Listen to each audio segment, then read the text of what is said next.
eternidade completa. Deveis amar os infelizes, os criminosos, como criaturas de Deus, às quais o perdão e a misericórdia serão concedidos, se arrependerem, como a vós mesmos, pelas faltas que cometeis contra a sua lei. Pensai que sois mais repreensíveis, mais culpados, que aqueles aos quais recusais o perdão e a consideração, porque frequentemente eles não conhecem Deus como conheceis, e lhes será pedido menos que a vós.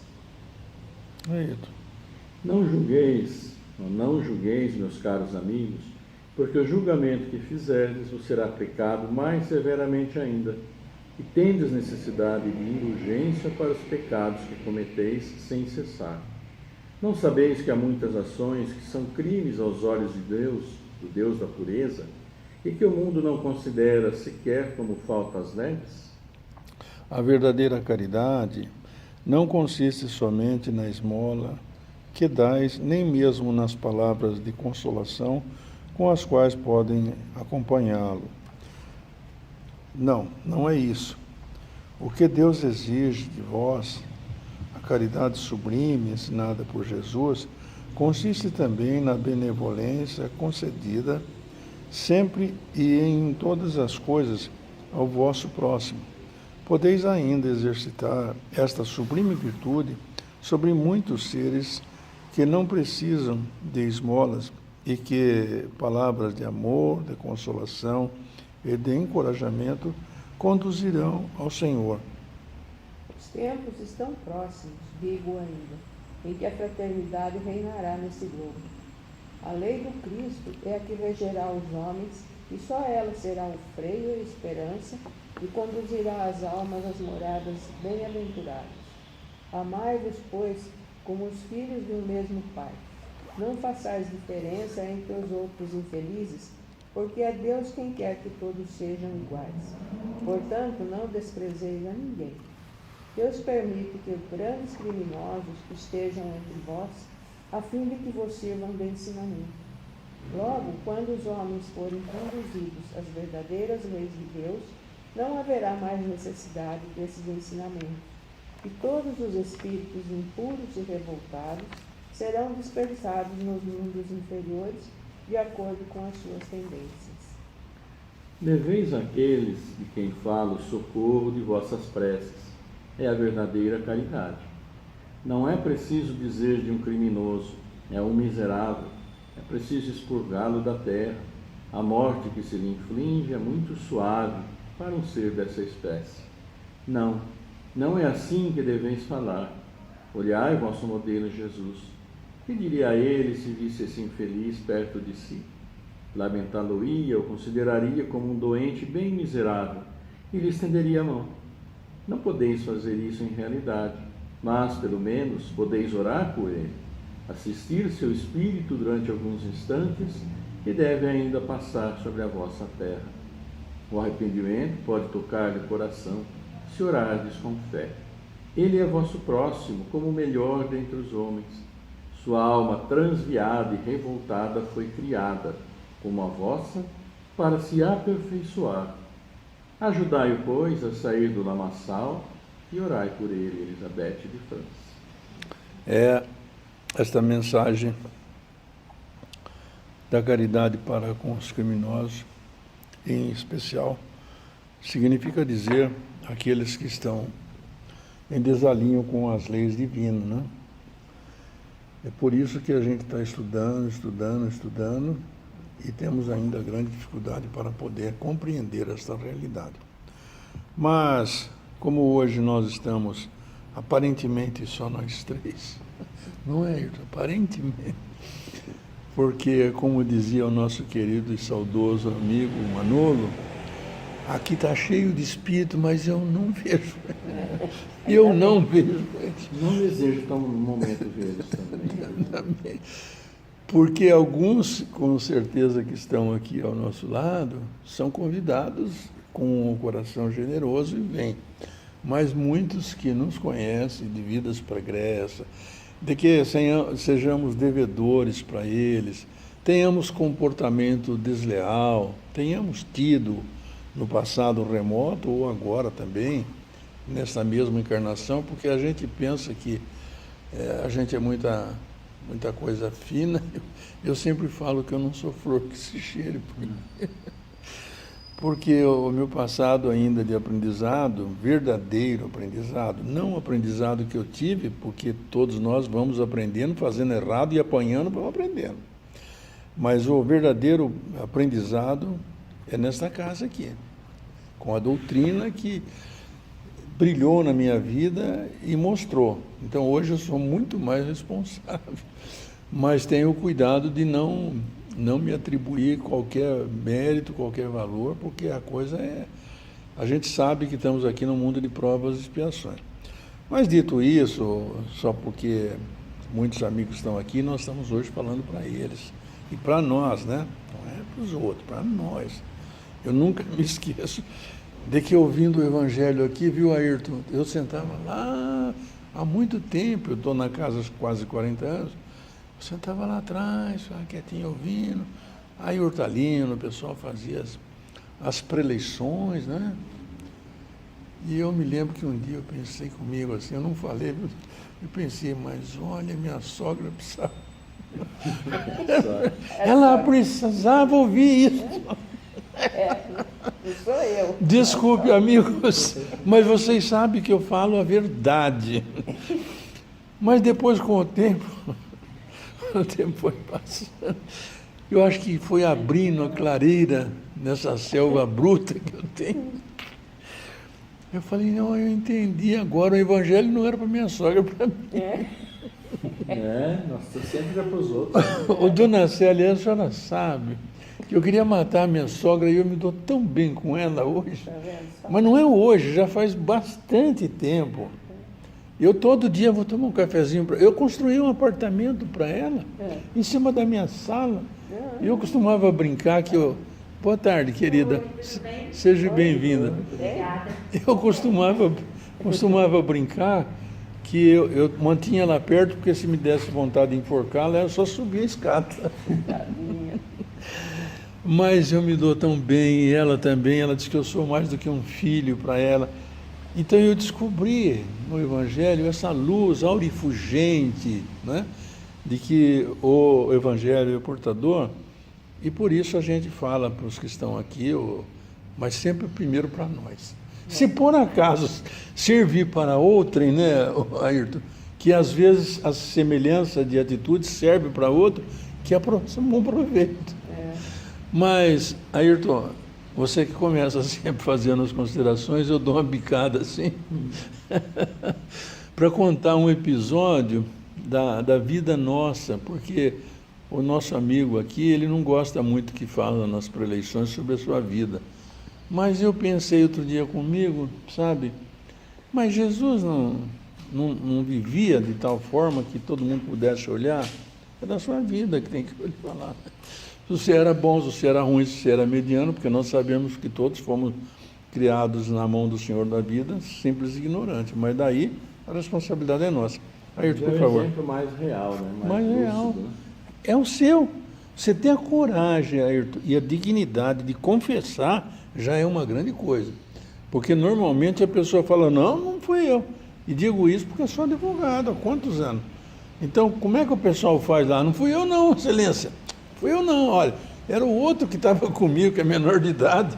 Mas assim, você sabe. Então a gente puxa o carro, sai fora, né? Aí que acham a mão que balança o berço. Né? Responder. Bom, aí o nosso assunto aqui, que é a caridade para os criminosos, vem com a Elizabeth de França, né? E é uma realidade que ela fala, né? Que a caridade verdadeira não é somente a esmola, nem mesmo nas palavras de consolação com as quais podeis acompanhar. Não é só isso que Deus exige. Caridade sublime, ensinada por Jesus, consiste também na benevolência concedida sempre e em todas as coisas ao vosso próximo. E como ela diz, podeis ainda exercitar essa sublime virtude sobre muitos seres que não precisam de esmola e que palavras de amor, de consolação e de encorajamento conduzirão ao Senhor. Então fala da caridade, ela fala aqui no texto. sair do carro da vaga de idoso, você não quer subir? Tá, eu já vou lá. Eu vou lá puxar, está na frente do carro. Tá bom, eu vou. Você continua aí já? Vamos aí. Eu vou complementando, claro que com as minhas palavras. Primeiro eu queria perguntar se você tem uns 10 minutos para poder ouvir a preleição, para depois nós podermos aplicar o passe. Então tá bom, porque muita gente quer tomar só o passe e nós damos o passe. Mas o melhor da festa é o antes. É curioso isso, porque a vida nos dá esses exemplos. O melhor da festa é antes. E eu me lembro de um amigo que, Juarez Soares, na televisão, era comentarista esportista. E a filha pediu para ele que ele queria ir no baile.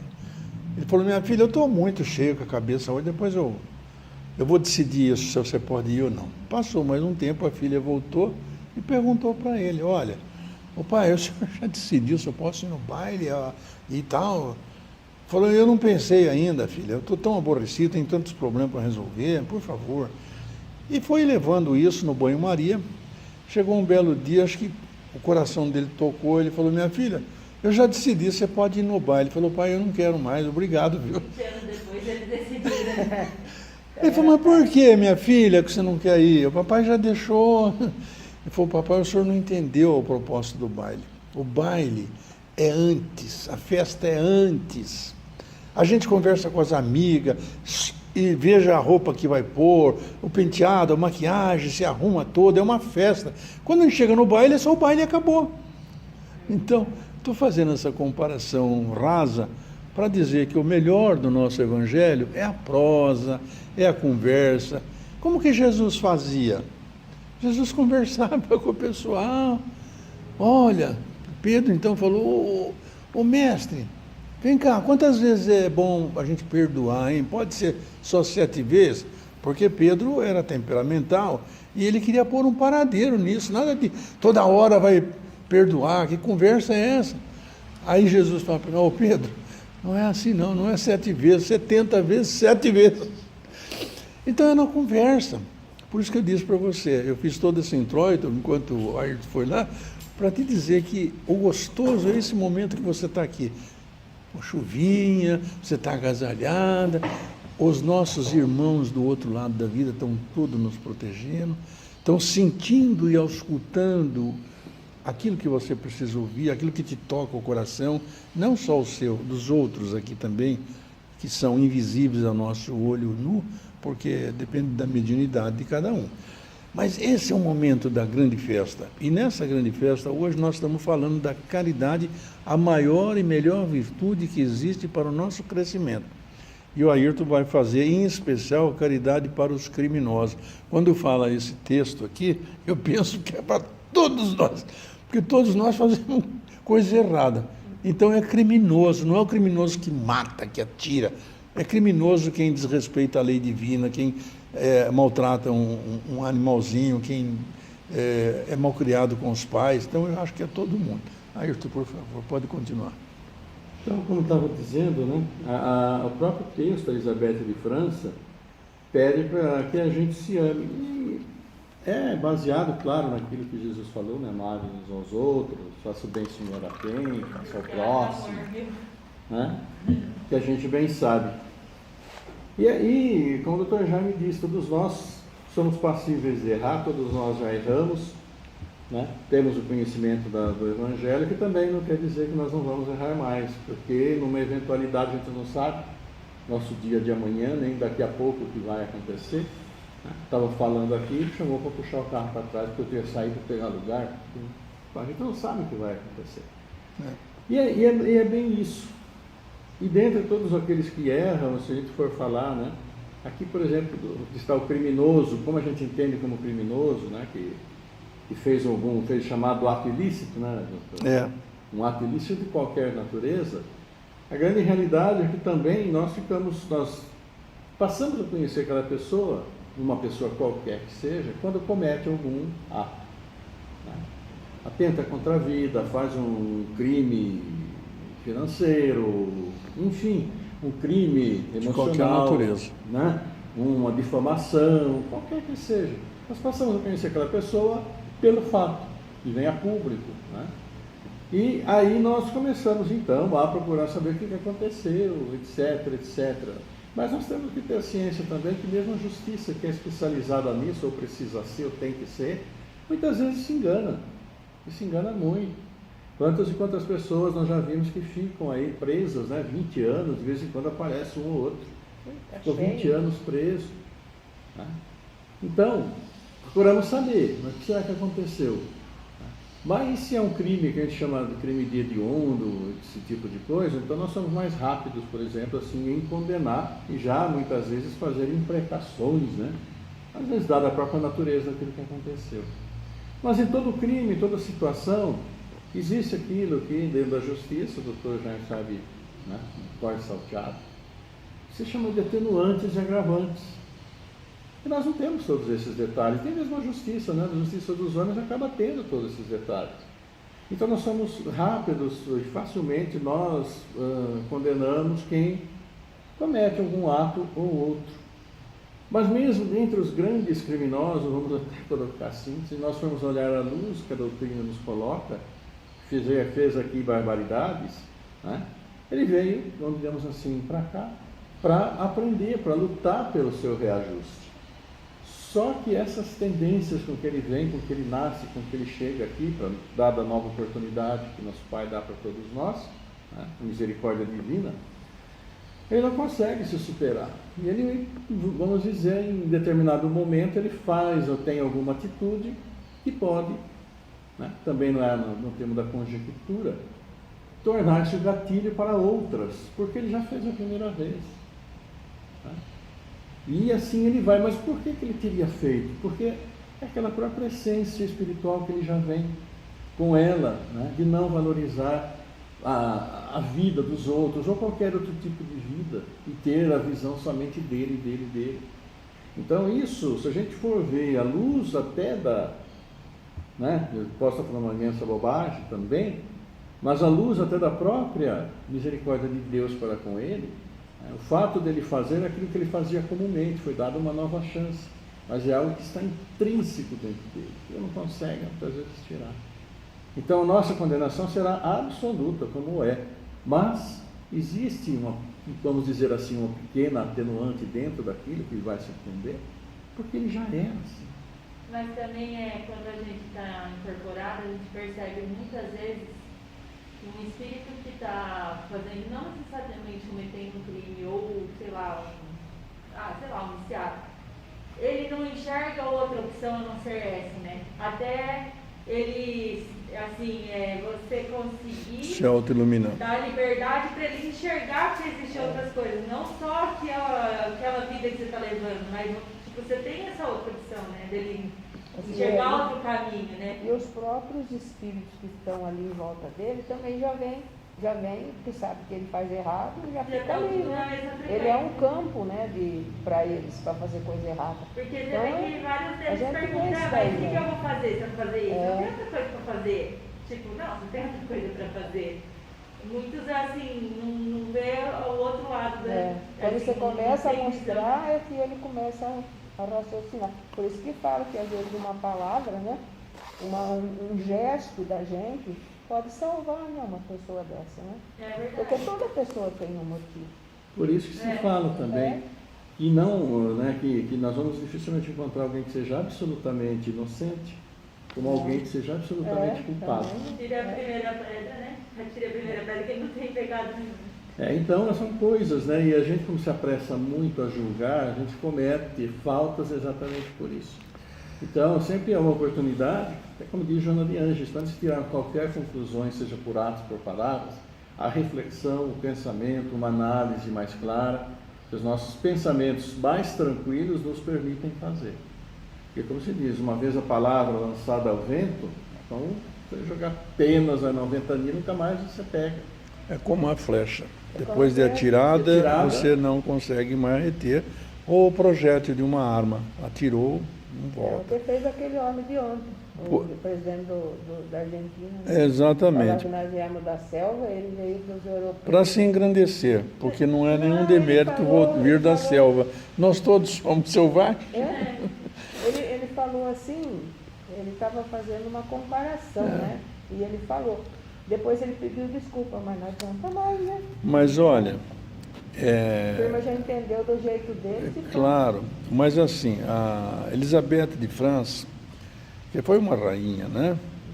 Ela dá a mensagem, um fulcro para que não julgueis. E ela diz, não julgueis, não julgueis. Foi o Ayrton quem leu, meus caros amigos, porque o julgamento que fizerdes vos será aplicado, mais severamente ainda, e tendes necessidade de indulgência.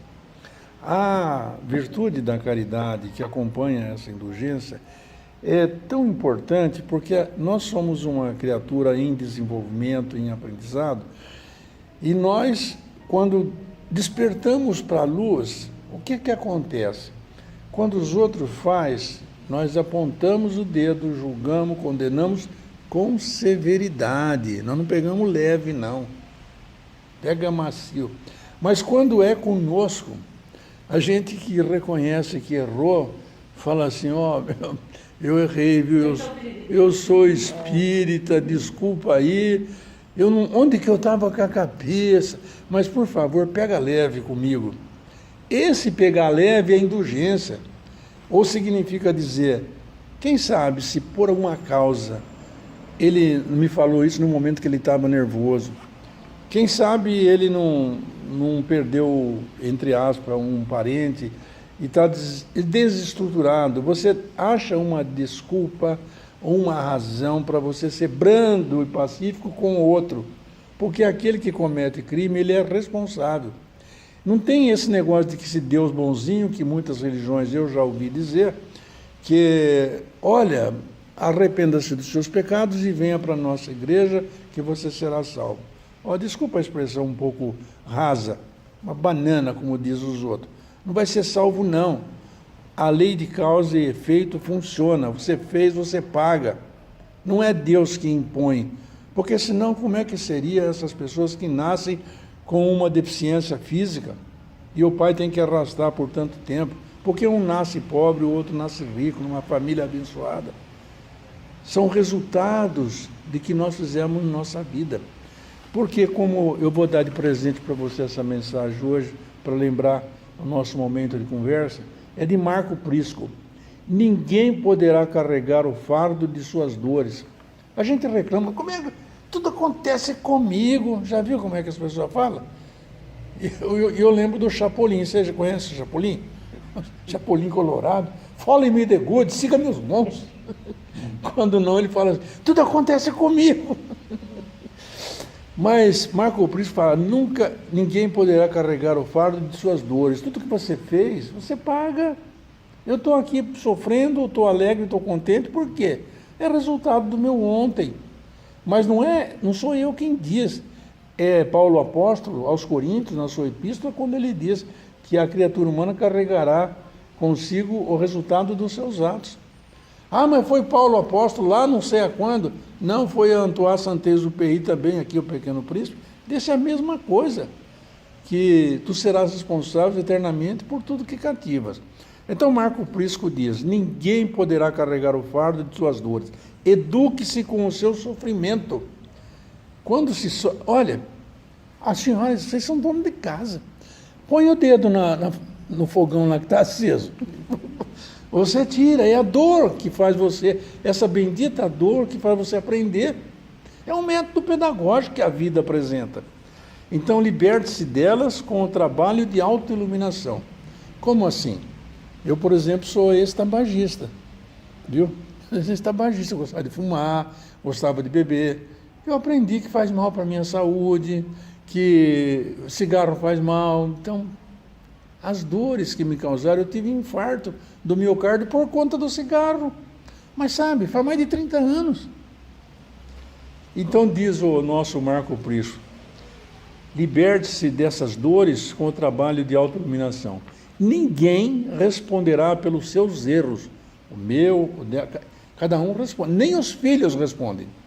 Quantas vezes as mães não falam, eu preferia que acontecesse comigo, não com meu filho, mas é você que tem que pagar ou ele? Não se transfere a conta. Você vai fazer o tribunal do júri lá, não pode pôr o outro cara no no banco dos réus. Você sabe disso. Vai ser jurado. Eu juro que vai ser certo, porque senão você vai ver. E aí ele diz assim, finalizando, tenha cuidado com o seu procedimento. Tá para você. E vai com uma florzinha aí, é bonita. Não dá para terceirizar. Não dá, o Ayrton usa essa expressão, é muito bonita. Não dá para terceirizar a dor, não. O sofrimento. Mas a caridade você pode terceirizar. A caridade, a bem-aventurança de você ajudar os outros, porque o outro, vendo você agir daquela maneira correta, atendendo às leis da divindade, ele pode copiar. Eu assisto as palestras do Divaldo todos os dias. E eu falo, nossa, que coisa linda, esse homem, tudo que ele fez. Né? Ele é embaixador da paz pela ONU. Sabe, no mundo todo, ele faz aquelas lives, paga o mundo todo ouvir. Eu falo, meu Deus, então Jesus fez o quê? Ele é o modelo e guia da humanidade. Kardec pergunta, não é? Quem é o ser mais perfeito e que o Senhor da vida nos concedeu para servir de modelo e guia? E eles respondem numa síntese extraordinária, Jesus. Não sou eu quem falo, questão 625 do Livro dos Espíritos. Então vamos aproveitar essas palavras que tiveram o objetivo de levar a você, a todos nós, primeiro no nosso coração, e aqueles irmãos desencarnados que foram convidados para esta Santa Ceia, essas palavras tiveram a intenção de poder iluminar o caminho para podermos seguir. Não importa o que eu já fiz, sabe? Esse negócio de que, você já foi. Ontem pertence ao ontem. Hoje é hoje, mas é um presente da divindade para que possamos fazer o futuro. O resto é de Deus, não é nosso. A nossa parte é trabalhar. Fechemos os nossos olhos, pensemos na figura amorosa de Jesus, aquela luz aurifugente, aquele olhar penetrante que busca a nossa alma, assim como fez quando levaram-lhe a pecadora para que ele autorizasse a lapidação. Ele olhando profundamente aquela assembleia sanguinolenta, disse àquele que não tiver pecado, atire a primeira pedra. Então, lembrar-se de Jesus, das lições memoráveis do Mestre, aquela túnica branca, aqueles cabelos lindos, dourados, como se fosse a luz do sol, iluminando toda a sua cabeleira linda, dividida ao meio à moda nazarena. Nos lembramos dele e pedimos, Mestre querido, abençoe esse momento do teu santo evangelho, das tuas lições. Abençoe nossas famílias, as nossas vidas, a saúde desse povo. Ajude-os a progredirem em direção aos páramos celestiais. Assim, Senhor, Tu que é o governador desse planeta, abençoe-nos agora e por toda a eternidade.